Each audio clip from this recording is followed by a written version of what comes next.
welcome to the AstroEnergy Astrology Show on Blog Talk Radio with me, Astrologer Shelley Overton. Each week we go over the planetary positions, discuss astrology, and take callers' questions. If you would like to call in and get a reading, you can call 347-994-3365. Call in early as the lines fill up.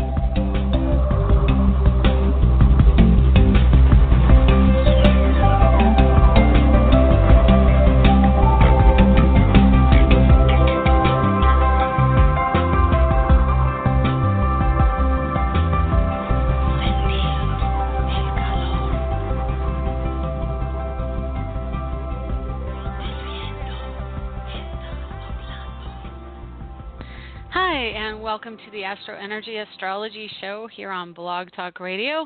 It's good to see you, quote unquote, see you, and hear you actually this week. My name is Shelley Overton. I'm an astrologer in Orlando, Florida, and it looks like a beautiful morning. I don't even know how warm it is. Let's just double check here. It's 82 degrees here right now. And so it's a lovely 82 on its way up to 92 and rain today, but we've been a little dry lately, so it's been super hot, and that's not fun, believe you me. So I'm really happy that it's starting to cool just a little bit for winter, for fall, for winter. Yeah, we don't get winter here. We pretty much just get fall and a little bit of spring and a lot of summer. So anyway, today we're going to be talking about autumn. That generally means going over some of the aspects and what you can expect for the next few months through December. And we're going to see what's been going on lately. And I can tell you it's been a rather difficult week, not just for me, but for everybody who's been dealing with this N degrees of Capricorn Mars, and then now the moon's in Capricorn. So, yeah, it's been a little bit rough yesterday. I'll get to that in a second. Excuse me, I just had to clear my throat, and I didn't want to subject you to that. So, anyway, we have here in Orlando, we have Jupiter at 19 Scorpio, a Scorpio rising. I'm going to actually adjust this because I did this a few minutes before the show. There we go. So it's 15 degrees Scorpio here in Orlando right now, but, that changes depending on your time zone. So I'm just kind of going by what I have, and you can adjust to your time zone. But the planetary positions are the same. It's just where they fall on the horizon that changes. And that's why we usually need a time of birth for a reading. And I say usually because sometimes we don't have that, so we do a sunrise chart. But definitely, if you know the time, it's much better. And I shouldn't say, now I'm digging myself into a hole. It just means that we can do a reading with the sunrise chart, but knowing the exact time gives you a much better accurate time for when events will happen for you. So if you can find your birth time on a birth certificate or ask your mom for the closest time, that's usually the best. So anyway, we have Jupiter at 19 Scorpio, Venus at 5 degrees Scorpio, opposite Uranus, and it's a parting aspect, which means that it's getting less and less, and we don't feel that as much. But what Venus means across from Uranus is Uranus can bring in unexpected events or more likely change events that you wanted to do. There's a desire there, that's Venus, and a deep connection or a bonding to an event. And then Uranus swoops in and says, I've changed my mind. I'm going over here and doing this over here. And then things fall apart.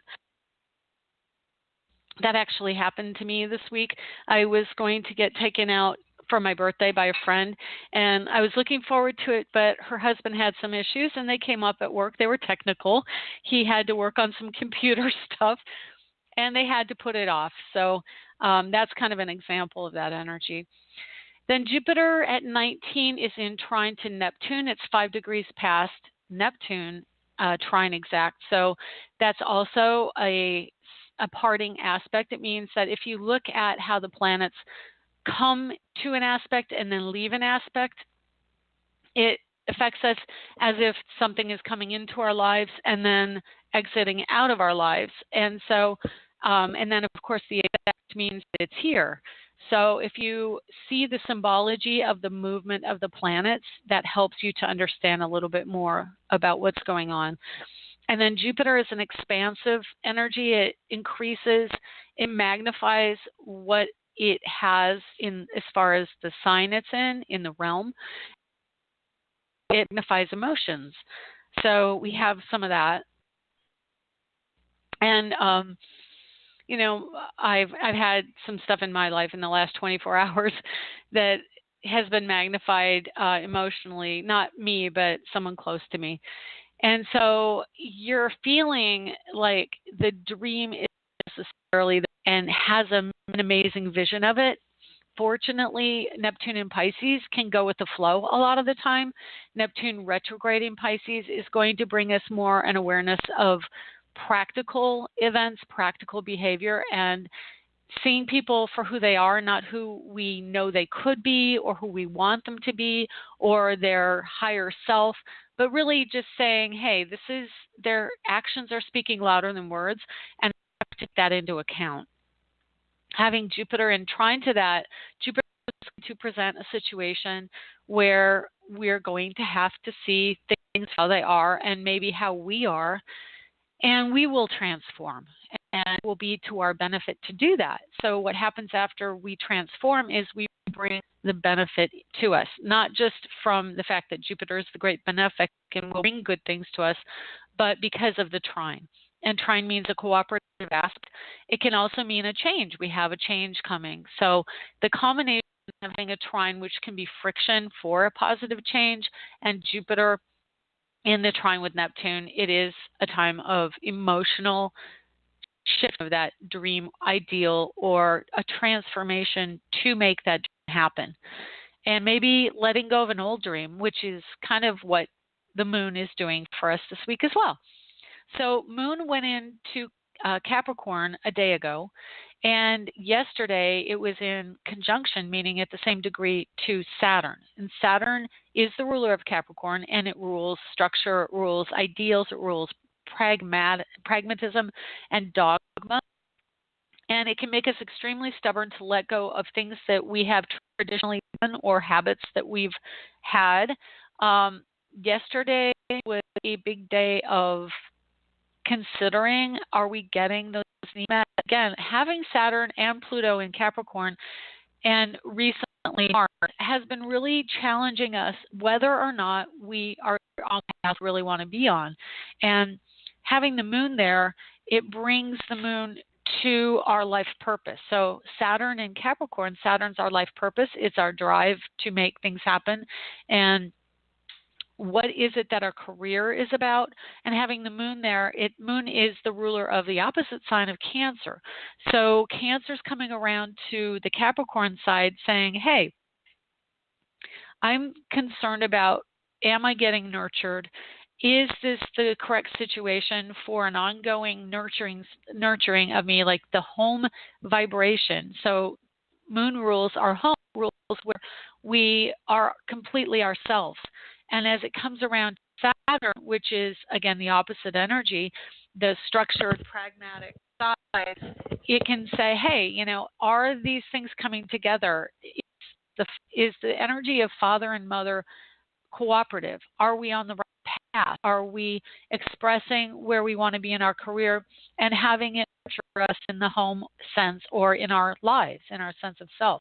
And you know, definitely having the moon join up with Saturn can make a depressive energy or a fearful one. I had energy come into my life from people of fear yesterday, of changing career situation, of not feeling happy about being far away from a father figure, which is Capricorn. And so there's a lot of emotional processing yesterday, and how it directly affects us and what we are trying to accomplish and how we see ourselves and how we feel comfortable within our lives. So that will be going on for another day, but today, having moon at 13 right now, joining up with Pluto, it means that yesterday we saw where the flaws were. Yesterday we saw the cracks in the structure and in the system. Today we are needing to make the change. That's the simplest way to put it. Pluto is about major life change. Now, Moon has transferred energy from Saturn to Pluto. So, Moon talked to Saturn, said, hey, what's going on here? Are you happy? Are you nurtured? Are you in the right place? You feel good about where you're at? Chances are the answer was no. I can't take it anymore. I want to leave this situation. I want this to go away. I want to change how things happen. And to a great extent, you may be saying, I'm putting my foot down. That is a Capricornian thing to do. It's a disciplinarian energy. And so instead of just rolling with the punches, you may be saying, hey, I am not going to roll with this. This is not okay with me. I'm not doing this anymore. I don't know how I'm going to change necessarily. I don't know how the situation is going to change, but I refuse to accept it as it is. And so upon doing that, that means that you've changed, which the situation can change. And you can bring a new energy, and the old one, you do not respond to it the same, which sets up a new cause and effect relationship. So moving Moon next to Pluto, again, Pluto is deep, dark psychology. And again, Pluto is retrograde going back over the middle degrees of fixation. So it is the fixed in the middle of the 30 degrees of the sign of Capricorn. Degrees are the fixed degrees, the ones that don't want to change, the ones that are set and refuse to change. But Pluto does not accept that. Pluto comes into our lives in the middle degrees and basically challenges every foundation that we have. And wherever Capricorn falls in your chart, that's what you're dealing with. And with the Moon there, Moon really can rock and roll a chart because the Moon sets up the new, it diminishes the old as it transits, and it really makes us aware of our connectedness to our emotions, which are our response to a situation, and lets us know as a compass where we stand. So having the Moon in a practical earth sign is going to make us a little bit more depressed because it means the structures that we've come to understand, know, and rely on are shifting and changing. So today and tomorrow, we will see those changes happen, or we will move towards that change, whereas tomorrow afternoon, I'm going to get my glasses on here and I can tell you exactly when it is. The Moon goes into Aquarius at 7:52 p.m. Eastern and 4:52 p.m. Pacific. And I think that translates to 1 a.m. Thursday morning in England. So when that happens, we will bring the Moon into this more not even grounded, I shouldn't say grounded, it's grounded now. When it goes into Aquarius, it's an air sign. So even though it's a clearer energy, it is not grounded, it is kind of an untethered balloon. And the balloon makes us feel freer. We feel more clear-headed. We can breathe. Right now, we may feel more restricted and constricted, whereas tomorrow, the Moon moves into conjunction with Mars again in the evening or late afternoon if you're in America, and then early in the morning hours on Thursday for Europe. And so we're going to feel a little less stressed out, a little less hopeless. And I will say hopeless only because the Moon joined Pluto can make us feel that way.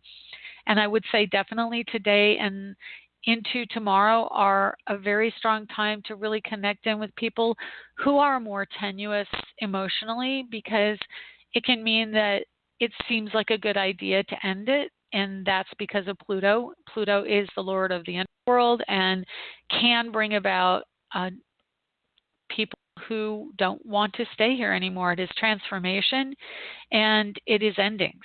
So please do talk to people you know who may have been struggling, because they need to know that there is end in sight. The Moon will go into Aquarius and Mars, and they'll feel much more driven to make that change in a positive way.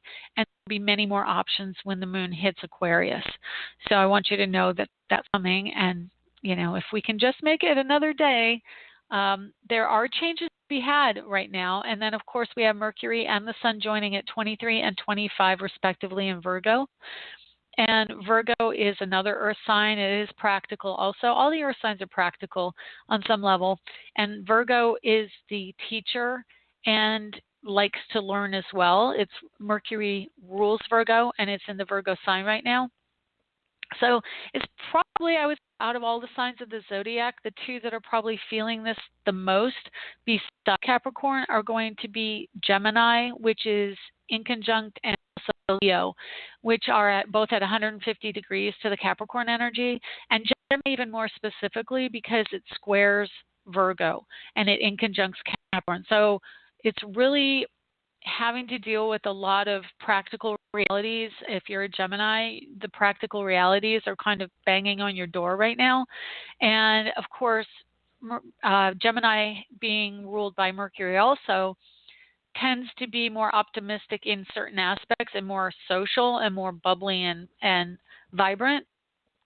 Having Mercury squaring Gemini is going to be really difficult because even though Mercury rules Virgo, it is a square to Gemini, and it's communication. And so now you have to kind of say, and Gemini, they tend to bounce along conversations and from one to another. So it isn't always about, having to be really practical about what is expressed, but more intuitive and conceptual. And so Geminis like to express the ideas, and that may not be the same moment to moment. So I guess what I'm trying to say is you're going to be called out if you're not completely truthful with people right now. And then having also the practical Capricorn energy is just a punctuation mark to that. Okay, Mars in Aquarius. I think we've kind of talked a lot about Mars recently, and if you haven't heard much or if you're new to the show, you can go back in the archive in the last couple weeks. I actually had a show about Mars a couple weeks ago, and Aquarius is going to be a lot more positive energy, especially tomorrow when the moon. It's going to be a change in the home life, a change in what you think of your home. You may want to change things around. You may want to move. I can tell you when moon hits Mars, it's hitting my cusp of home and family, and I do want to move, but it's not practical right now. Again, moon, Capricorn energy. So we'll see. By the time Saturn hits Aquarius in January of 2020, so it's the end of next year, early 2020, you're going to definitely have a shift. If you can manage to get by this Moon Mars without moving, there is a move coming. I'm just letting you know that if it's on your home and family cusp.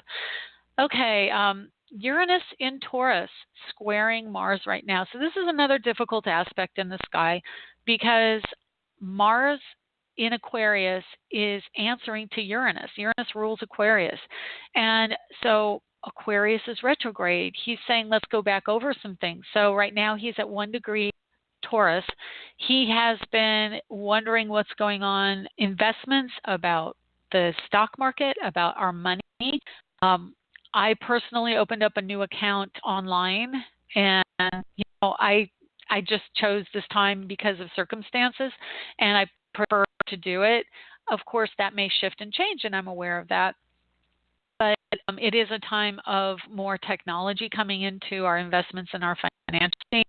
I've been talking about cryptocurrencies, Bitcoin and things like that for half a year or a year. And that will probably be coming into the fore. Again, I haven't really read anything in the financial news about that, but having Uranus squaring Mars in Aquarius and around Taurus is like a very strong energy around getting your ducks in a row, but also reviewing and trying to understand how it can work. And so for the next, I would say, 4 or 5 months, we're going to be seeing alterations to the structure and the system, the rules of finances. So let me see if I can see what else. There's actually some good energy between Jupiter and Pluto, which is really wonderful because Jupiter in Scorpio answers to Pluto in Capricorn.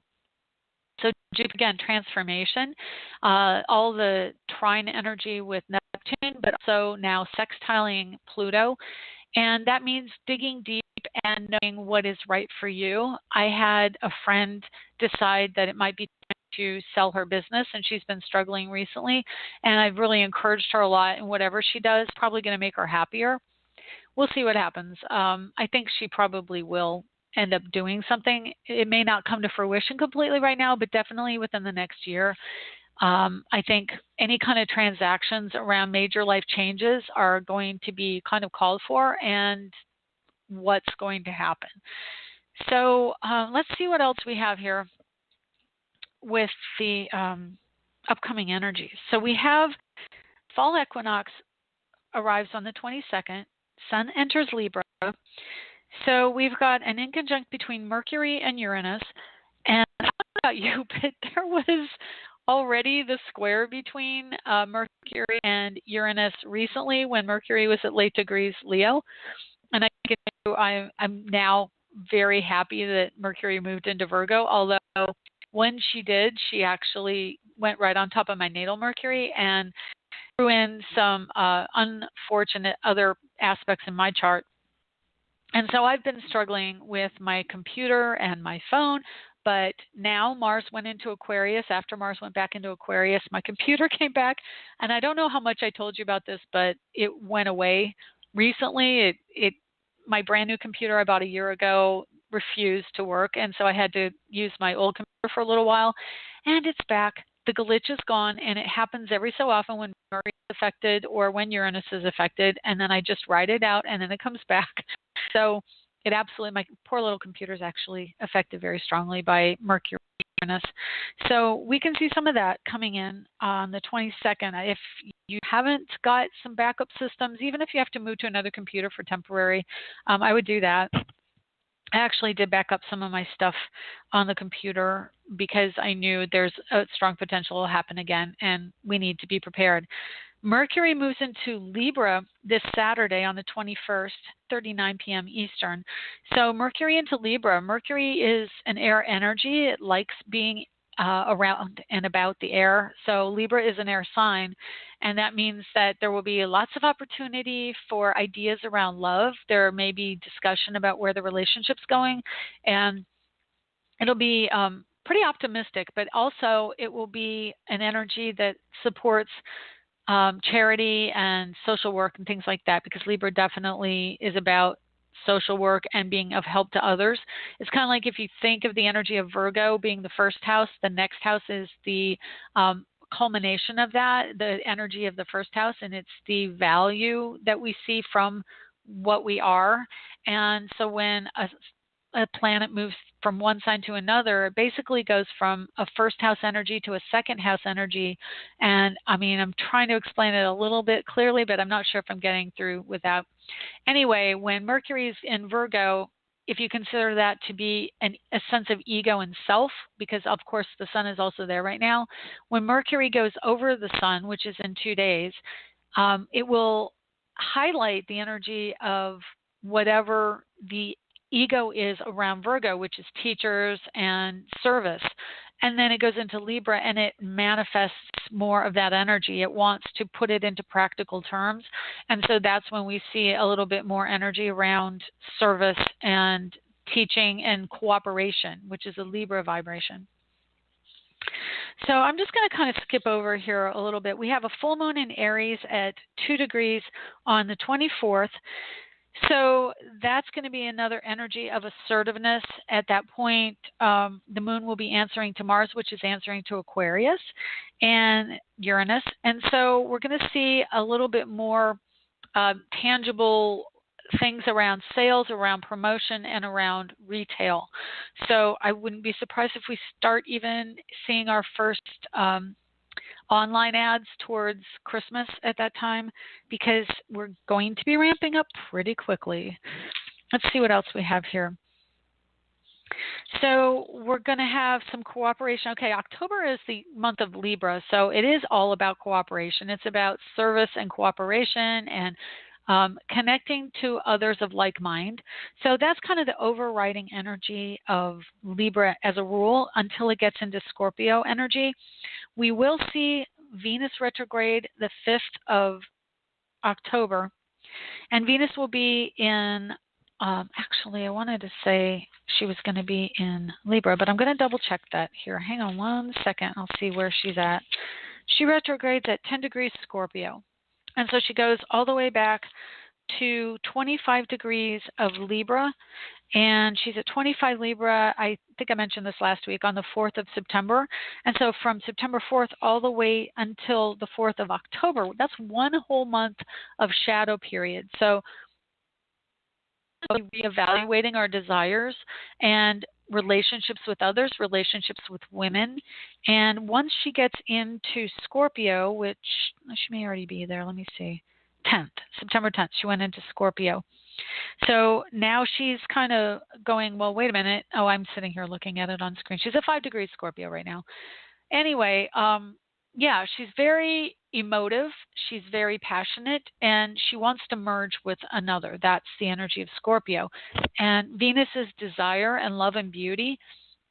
So right now, our ideas and ideals about beauty are a bit more sexy, a bit more racy. They can be edgy. They are a little bit goth, heavier eyeliner, dark hair, intense eyes. That's all a Scorpio energy and vibration. And Venus rules beauty and aesthetics. So we can see some of that. We can see some music that may be a little bit darker, a little bit more morbid or morose. And so we're going to have that vibration around for a while because of this retrograde. And then she goes backwards and gets back into Libra on the 1st of November. And she'll be in Libra until 16th of November, where she goes direct again and finally clears her shadow mid-December. So this is a very Venusian fall. It's going to be about relationships. It's going to be about commitment. And it's going to be about reevaluating our desires. Now, as long as Pluto is retrograde, of course, that's always part of that story. And Pluto goes direct on the 1st of October. So he's going to be actually helping Venus through this time. Again, Pluto retrograde can be a little bit lighter or a little bit less serious, and really look for basically what happens is Pluto is normally very serious, very black and white about things. And when Pluto goes retrograde, then he kind of almost feels like, I'm so serious all the time, I just don't want to even care, and can be a little bit more reckless. And so we can see that recklessness in our behavior around relationships and around sincerity. And that can also mean that we are not seeing people with ethics, and there may be ethics issues. And especially when the moon hits Leo, or if there are other planets in Leo, that is the hyperbolic communication style that can just bring in more of that fraudulent energy that I've been talking about in a lot of shows this year. So just having Pluto retrograde means that we're reevaluating the true commitment we have and the values we have, and especially in Capricorn, it's about what we value in a physical sense, like the people in our lives, the authorities in our lives, and the structure and systems that we deal with. So anyway, I'm just kind of eyeballing what else is going on for the rest of the fall here. Venus retrograde and Neptune retrograde. Neptune will go direct on the 25th, so really close to Thanksgiving. And so we'll see some of that. There will be one more Mercury retrograde before the end of the year, and that one is in the sign of Sagittarius. So right as Venus, literally as Venus goes direct on the 16th, Mercury retrogrades on the 17th. And so we'll see, when Mercury goes into Sagittarius, it will be an energy of, am I getting the right information and learning what I need to learn? Because in Sagittarius is higher understanding, higher energy around spirituality and connectedness to the collective consciousness on some level. It is the seeker of spiritual information versus the more integrated energy of Pisces, which is also, it can be spiritual or religious, but Sagittarius gets closer to organized religion and wants freedom and challenges those organized religions. So we will see some energy coming in around that. Mercury goes retrograde. I foresee November being a time of more scandals around church-related or religion-related events, and also educational situations. So there could be educational systems, educational organizations, government education, teachers, teachers unions. I haven't heard of any strikes lately, but I would assume November is going to be another time of more strikes. Having Mercury being the thought process, we're going to be thinking more about these educational settings and what our intentions are and what our commitments on some level. It is contract negotiation. Mercury rules contracts, so I would assume it's more contract negotiation around education. So see some more, probably there will be some more strikes in November, mid-November specifically to early December. And Uranus is still retrograde during that time.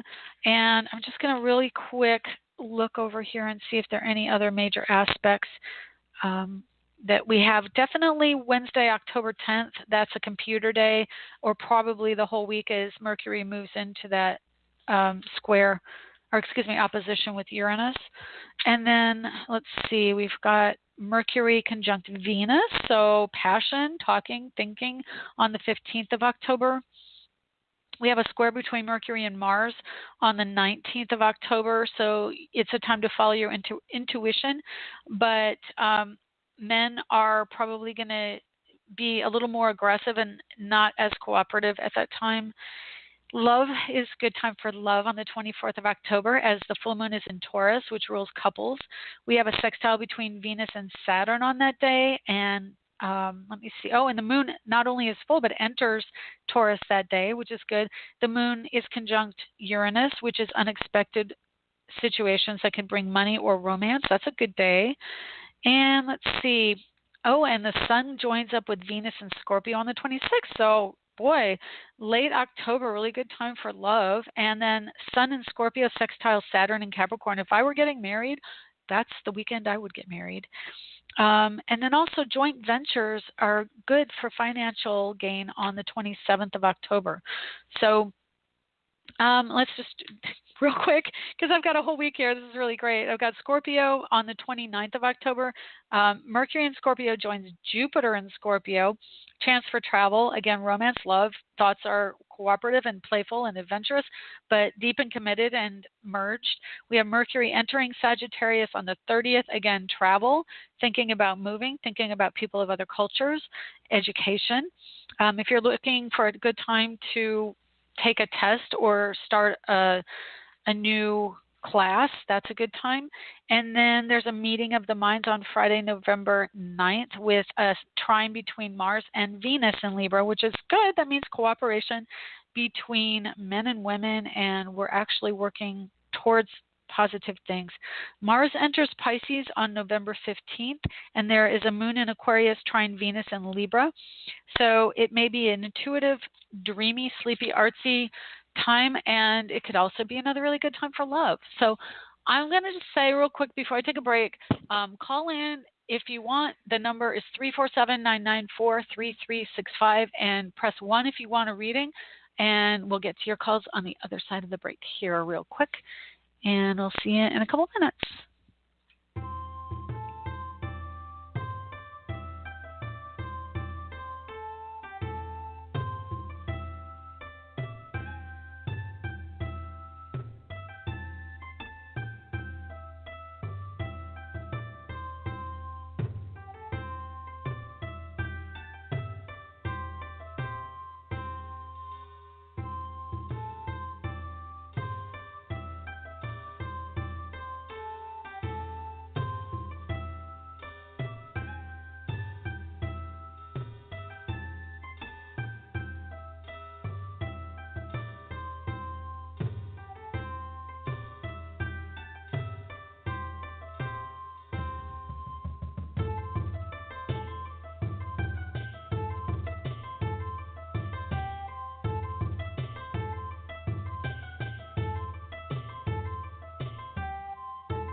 Okay, welcome back. You are listening to the AstroEnergy Astrology Show on Blog Talk Radio with me, Shelley Overton. I'm an astrologer in Orlando, Florida.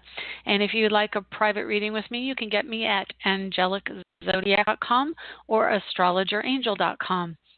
You can also find me on Facebook. You can even book off of Facebook, which I don't know if you know, at astrologerangel.com or Astrologer Angel on Facebook.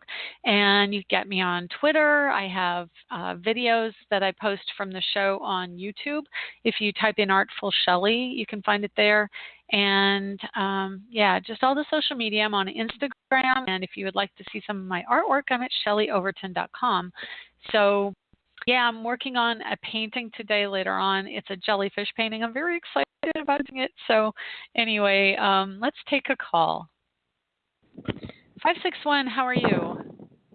Good morning, Shelley. How are you? Hi, James, right? Yes. Hey, James, what's going on today?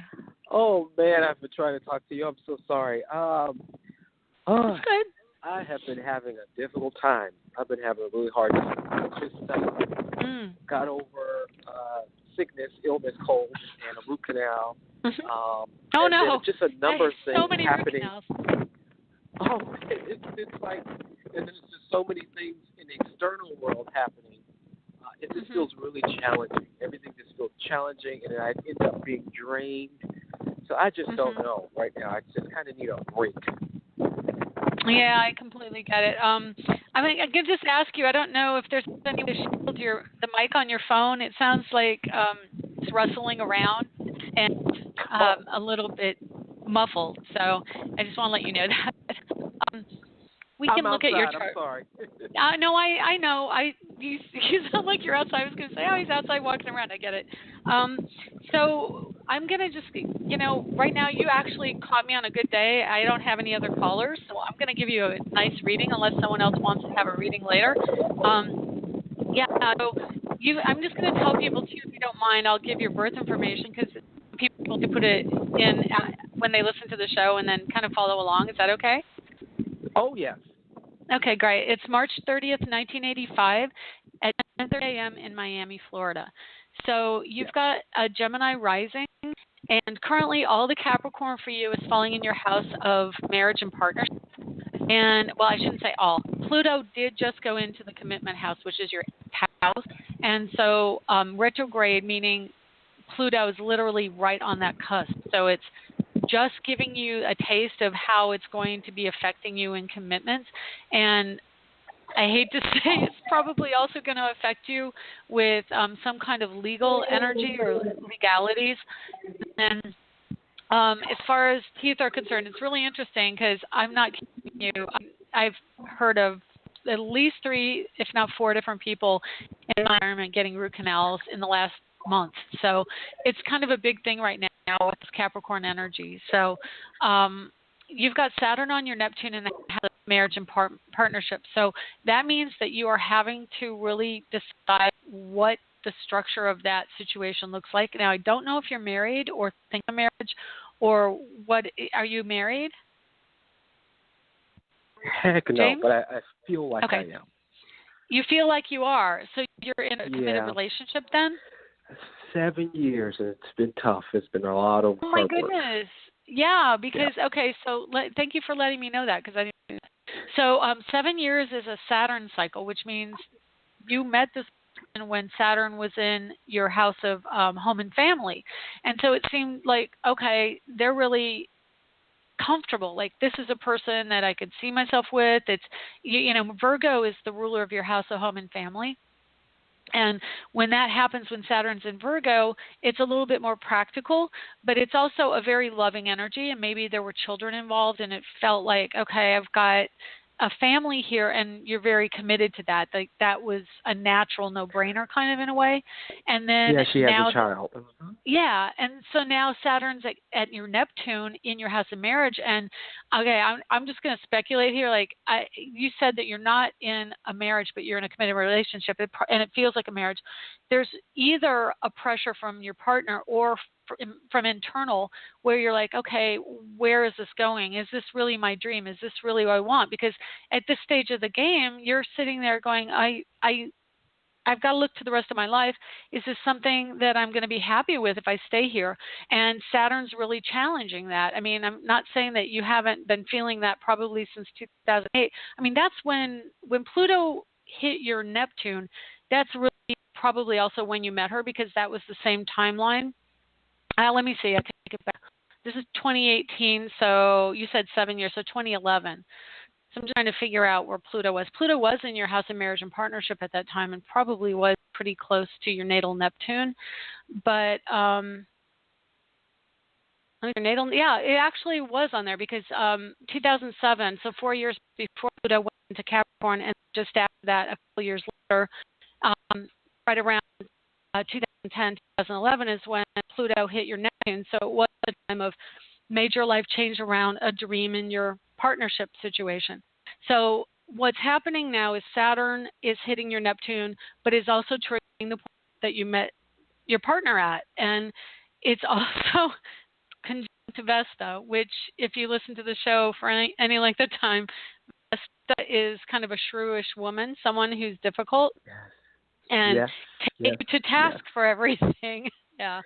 So she's probably expressing that side of that planet or that asteroid right now, and it's on Saturn. So I would guess that not only are you probably hearing from her that she wants to know what's going on, are we going to commit, but she may be making it more difficult in that partnership. And then you've got Saturn feeling restricted. You're feeling like this isn't how I wanted it to be. This isn't really right. my dream, or this may not be expressing everything I wanted. So it can go one of two ways. You know, Saturn can come in on your Neptune and say, this is the best person I've ever met. What am I doing? I need to marry her. And especially when you have Capricorn in your house of marriage and partnership, you're a very committed person. But when Saturn hits your Neptune envisions the beauty and the wonderment and the best case scenario. Saturn says, get on board here. This is not the way it is. It's this way. You have to recognize reality, in quotes. I say that in quotes because I'm Neptune ruled. I have it in my first house. So I'm very much like, yeah, I understand you think that's reality, but I work with energy and I work on the, you know, like in energy space. And so that's only your perception of reality. And so I tend to put that in air quotes.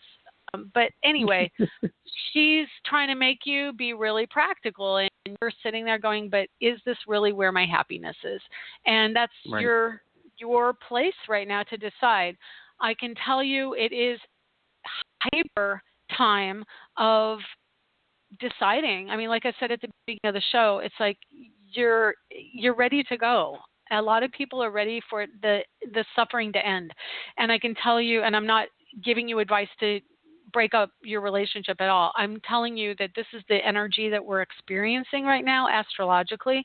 And really it's that time of I can't take the suffering anymore, and I've got to find a place where I'm happy, because that's truly what Spirit wants us to be, is happy. You know, we didn't come to this earth to suffer, you know, and I know I'm speaking a lot, but when I get in this way, I start to channel information, and it just comes really fast to give you information.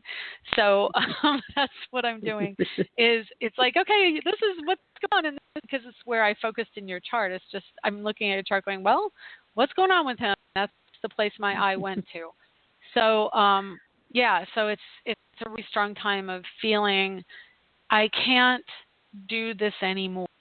That's really like this down. It's not giving me happiness anymore, and I don't know necessarily where I'm going. I don't know how it's going to form, but I know I can't do this. Does that sound about right? Absolutely. I feel that way. Yep, I do. Yeah. Well, I'm sorry you're facing that particular situation. I mean, it's a difficult time for everyone. I mean, I've heard so many stories in the last month.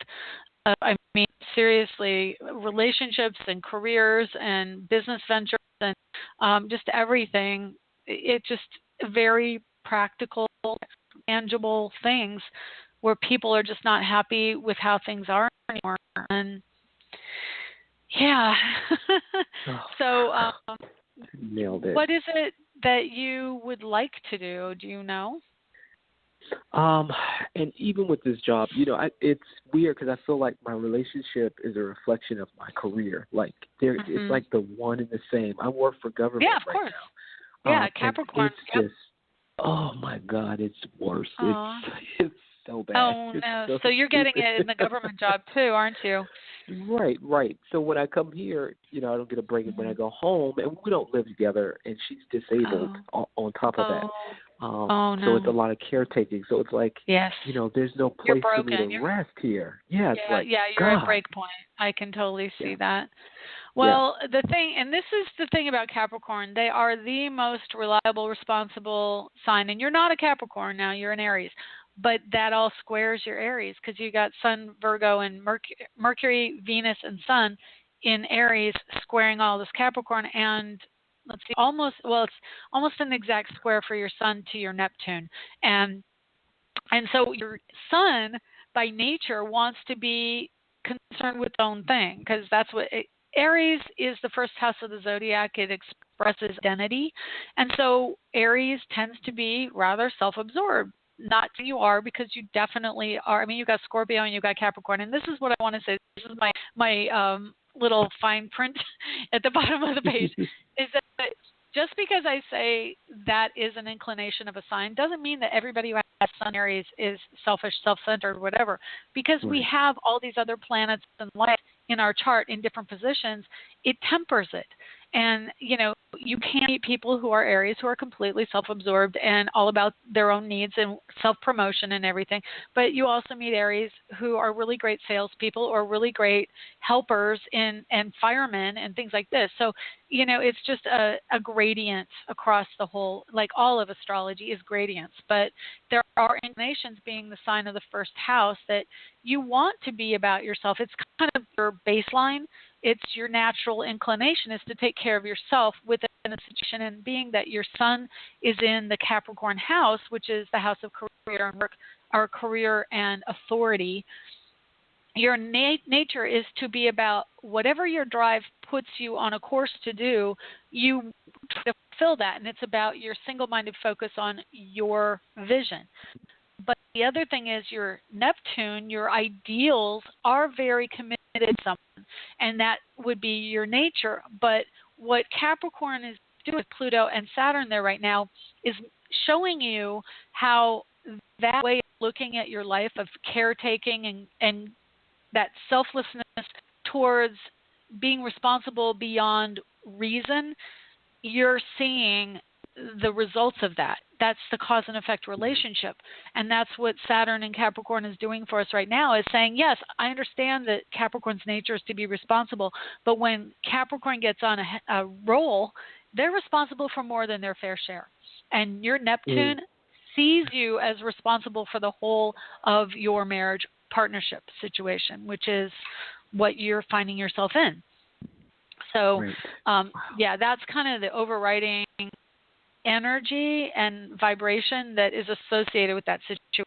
And it is a break point for you. And I guess for this specific part of your chart, what we're talking about, I would encourage you to be honest with yourself, because that's what Saturn basically rubbing your nose in the sand to do.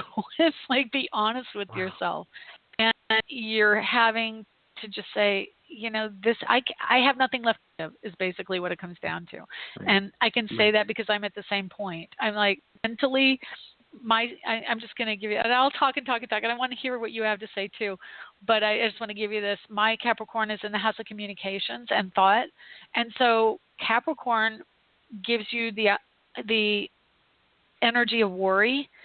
And that is part of my nature, is to like always like think. I can do something. I can, like, how can I make this better for someone? How can I work and do it for them? And I just can't do that anymore. I'm finding the worry energy is too much. And you Right. have Capricorn worry in that house of marriage and partnership. So you're worried. You're like, what if I actually do what I want to do? How is she going to survive? How is she going to move on from that? And you're putting yourself in her shoes, right? So Right. it's like, Absolutely.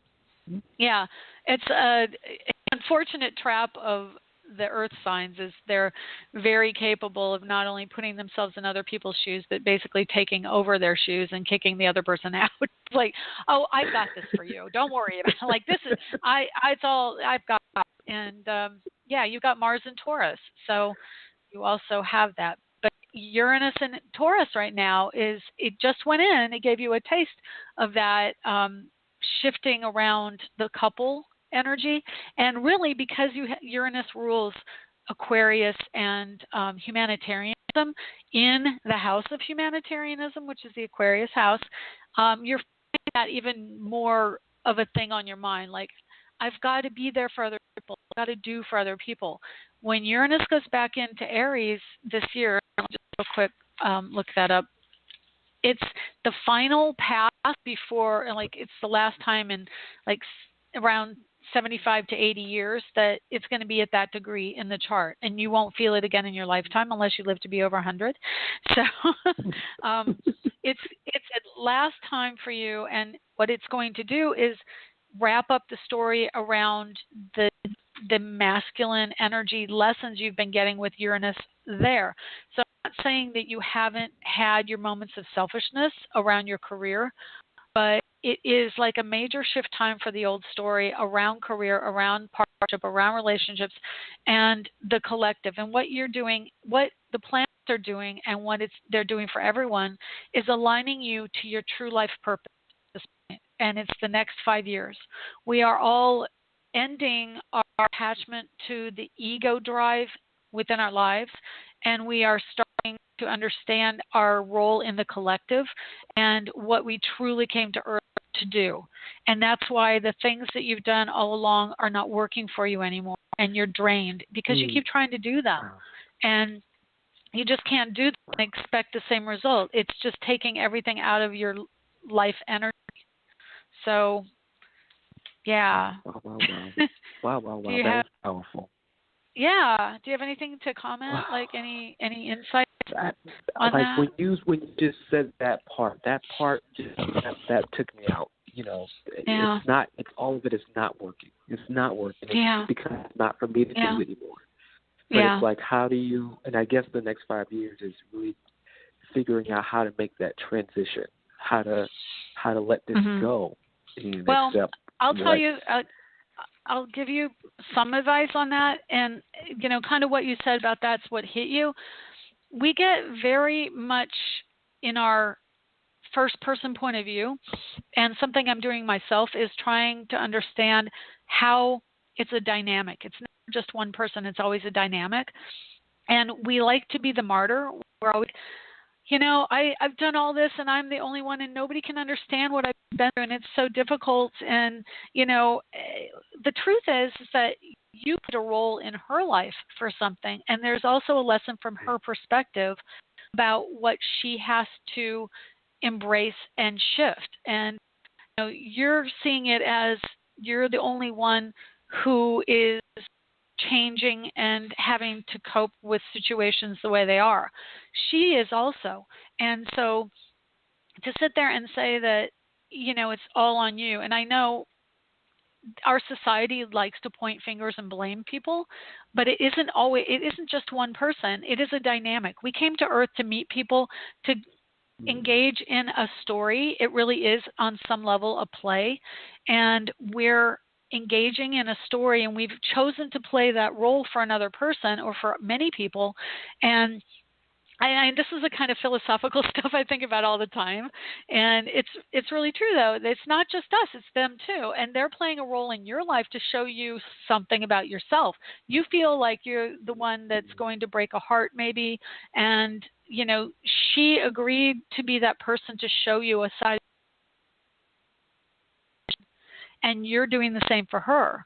It's not just this simplistic thing. And I would encourage you not to look at it as I'm doing this for her in a practical way. I'm supporting her and I'm helping her get around whatever. And now I'm going to pull out of her life and break her heart. It's not that simple. You're going to encourage her to take care of something in her life that she has to take care of and learn to do herself. And that's part of her lesson. So it isn't just one way. She's got her karma just like you have your karma. Nobody is Right. responsible for everyone else. We're in this together. And I want to give you this visual. Think of a tree with leaves all over it. Some Every individual is a leaf on that tree, and some leaves are in the sun, some are in the shade, some don't get supply of liquid they need, and they wither and die. And then, ultimately we all die off of that tree and are replaced in another cycle. So we are all in this together, but we're all living our individual situations. And you are connected, but you are not responsible for the leaf on the other side of the branch. You are part Wow. of that same life energy, but you are not there to make them absorb the sun the proper way. Does that make sense? That's wow. Yep. Yep. Yep. Yep. Jesus. Yep. James, you're so wonderful to talk to. I love talking to you because make me feel so good about what I do. It's You so really true. do. It's so wow. Wow. Wow. Wow. Wow. Oh, that's good. Thank you so much. Thank you. I really appreciate this. Thank you so much. Yeah. Well, it's my pleasure to talk to you again, and I hope I wish you the best. I mean, I just don't want you to guilt yourself into anything, and you know, I really do feel for her. I feel for everybody out there having to deal with Yeah. this really really strong Capricorn energy, because it's like we're all going through the change together, just have expressing in different parts of our lives. And, it's a major shift in our world right now. And you can see it by the news stories. You can see it by, the flooding and the earthquake and all the difficulty in the world right now. But I definitely see that in the world as an expression of our own emotional energy and belief system. So it's all cooperative. We're all part of it together. So we all have our different expressions of it, but we all are going through our own thing. And so I guess maybe that's just a little hint that when you see someone acting pissy out there, know that they're going through crap too right now. They And, quite we're right. all just kind of at our wits' end. So anyway, Wow. I hope I've helped Thank you in you a so small way. much. You're Oh, that was welcome. great. Oh My man, that was pleasure. good. Thank you. Thank Yeah. you. All right. Okay. Well, you take care, James, and I'll talk to you again You soon. Okay. too. Okay. Thank you. Okay. Thanks. Bye. Okay. I've got only 1 minute left here, and I'm going to read this in the chat room. Greetings, Shelley. I'm so glad this color got quite place. In place, I guess. Can I get a reading from in the chat room? And I said yes. So please let me know, Gemini Moon, if you could shoot me your birth information, and I'll try and do it. I'll look in my little file of names and see if I've got you there. But if not, I'm going to give you only probably 30 seconds, and then I've got to end the show. So if you want that reading, you've got to shoot me your birth info real quick. If not, that's okay. I'm pretty sure some of the information I've expressed in the course of the show will help you or can help you, I hope. So, yeah, I'm not getting any response, but anyway, Gemini Moon, maybe you can call in or come back into chat next week. So, thank you very much for calling this week, and I'll talk to you next week. So, that's the end of the show. We'll see you next week. Bye.